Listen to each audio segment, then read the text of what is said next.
Hey everyone, it's been a while since I made one of these, but in this video I'm doing a deck tech of one of my decks. So pretty much if you want to know how I made my Animar deck, it's called Big Things for Cheap. One, I will have the Mox field linked down below that has the digital version of the deck, and two, I will be going over kind of the cards in the deck and the reason I picked them and what this deck actually does. But before I go any further, a word from our sponsor, which is me and my small little Etsy shop where I make t-shirts and hoodies in multiple colours and sizes for everyone to enjoy with designs that I thought would be funny and people could possibly enjoy. So if you like me and what I do and want to support the channel, please go buy yourself something nice and remember to also like and subscribe. So when it comes to this is a 3-colour deck called Big Things for Cheap, and the whole point of this deck is playing big things for cheap. Playing big massive creatures that are very powerful and do a lot of damage for pretty much playing just the colour pip is what you're aiming for. Plus then I like it that when it is your turn, you literally just keep drawing and then playing a huge army of big massive scary creatures. So if you don't know, the commander of this deck is Animar, Soul of Elements, G-U-R, Legendary Creature, Elemental, Protection from white and from black. Whenever you cast a creature spell, put a +1/+1 counter on Animar, Soul of Elements. Creature spells you cast cost 1 less to cast for each +1/+1 counter on Animar. 1 of 1. This commander has way too much for just 3 colours. One, it has protection from the most common kill spells and execution spells or exile spells in Magic the Gathering. It is 3 colours for a 1/1 doesn't sound good, however it gets more and more powerful to the point that you're able to one-shot someone if needs be.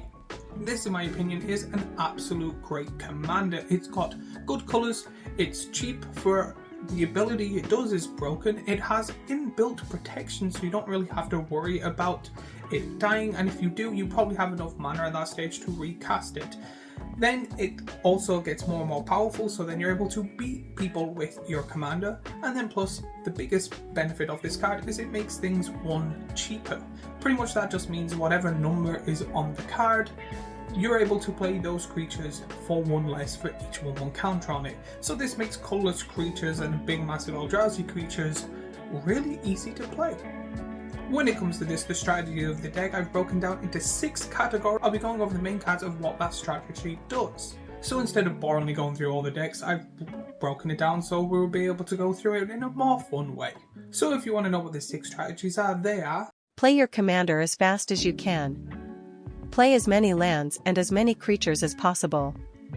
Draw, draw, and draw. A pinch on +1/+1 counters. Make things cheaper. Then do a lot of damage. So other than playing your commander as fast as you possibly can, this second one is Ramp.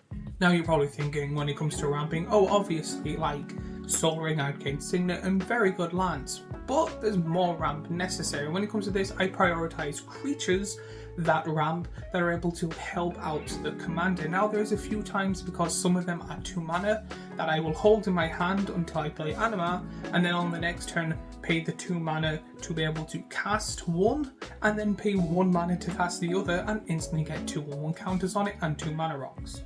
So it's a bit bad to get them in your opening hand, but at the same time it is really good. But if you haven't seen any of the other ramp cards in this deck, you get good ramp cards in my opinion, just like Burnished Heart, Copper Mirror, Iron Mirror, Ornithopter, Silver Mirror, Kozilek's Channeler, Midnight Clock, Skyclave Relic. These are mainly here to help the commander to be able to get +1/+1 counters on it to be able to make other creatures cheaper. Plus you're then able to tap down a large chunk of these, some you cannot, but like for example the Ornithopter is here just because it's a free creature to help make other creatures freer. Once or twice I have played my commander, played Ornithopter, tapped 1 for the mirror and then just played the other mirror for absolutely free. So on turn 3 or 4, I have been able to play 4 creatures right off the bat, giving it +2, I think, from the top of my head, to be able to make things cheaper for the rest of the game. But with playing all these cards, the next section we're going to go on to is Draw, draw, draw. When it comes to this, because you're going to be playing creature after creature after creature, you need to make sure your hand is full, mainly because you want to be able to play creatures for as free as possible, but whenever you play them you want to be able to draw to be able to then cast and play the other creatures that you're drawing.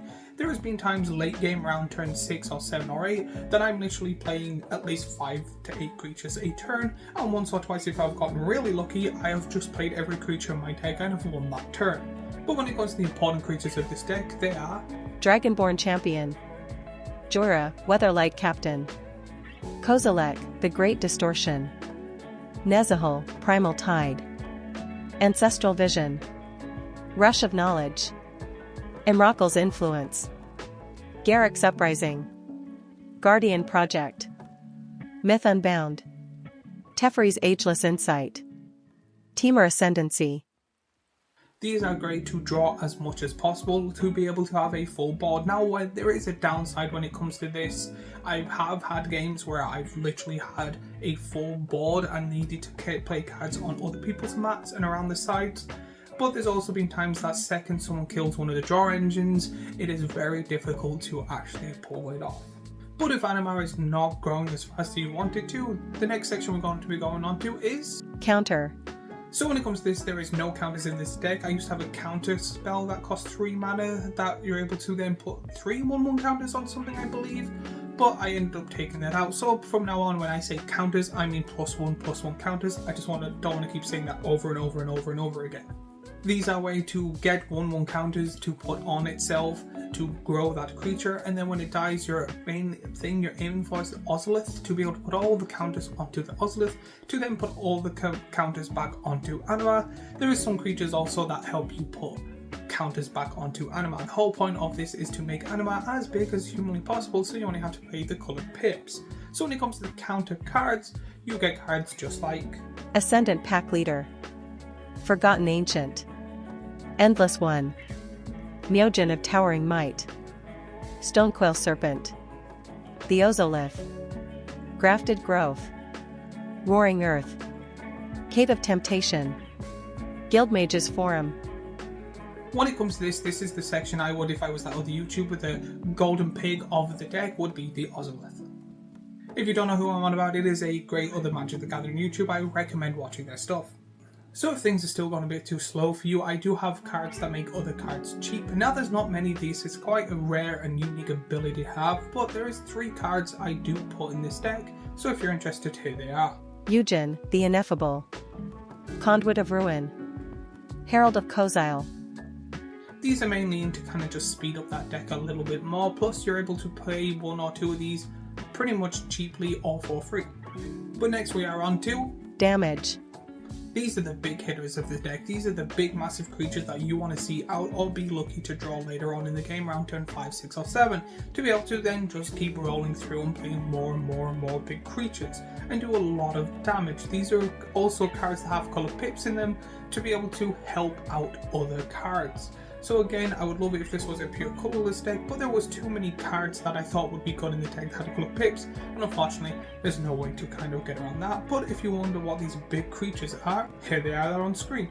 Artisan of Kozilek, Desolation Twin, Giant Ataphage, Endless One, Imrakal, the Promised End, It That Betrays, Siege Behemoth, Ulamog, the Ceaseless Hunger, Ulamog, the Infinite Gyre, Warstorm Surge, Stalking Vengeance. Pretty much what you want to do with these is play like 3, 4, 5, 6 of them to be able to then attack your opponents with big massive creatures that you paid absolutely nothing for. You're ramping so hard and things are coming so cheap. People are playing 1 big creature per turn and you're playing like 4, 5, 6, 7, 8 and completely demolishing them. Plus there's ways to get haste and stuff like this in this deck, so you're attacking straight off the bat. But finally, when it comes to this deck, there is a handful of cards that I just thought was good in this deck that I didn't really have an opportunity to talk about. So in this we're talking about the other cards.